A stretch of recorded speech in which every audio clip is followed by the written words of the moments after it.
Lotus Pit! Ay! Bakit si Raisa Me? Ay! Yari!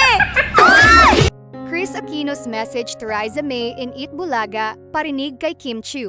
Eto na nga, isang sorpresa para sa manonood ng Eat Bulaga, ang paglabas ni Chris Aquino sa TV5 noontime show nitong Huwebes, ika-25 ng Hunyo, 2026.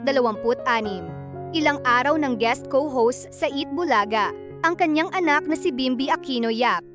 Pati ni Chris, Raisa May, mag-kiss ka sa future mother-in-law mo.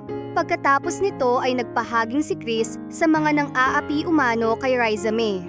I love you. Doon sa nabalitaan kong nang-aapi sa'yo, don't mind them, because success is the best revenge. Ang laki ng iginanda mo.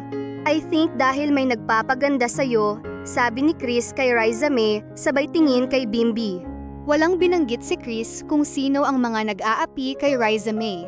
Pero pinaghihinalaan ng ilang netizens na may kinalaman ang mensahe ni Chris kay Raisa May sa episode ng katapat na programa ng Eat Bulaga, ang Eat Showtime, noong Sabado ika-20 ng Hunyo.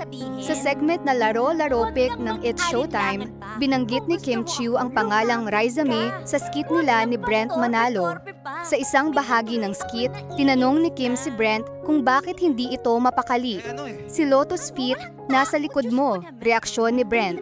Sa likuran ni Kim ay lumitaw ang co-host na si Jugs Jugueta na nakatalukbong ng puting tela at may pulbos ang mukha. Sabi ni Kim, Lotus Feet? Ano bang Lotus Feet? Aay, bakit si Raisa May? Aay, ano nangyari? Aay. Nang marinig ito, ay sumayaw si Jugs ng dance steps na pinasikat noon ni Raisa May.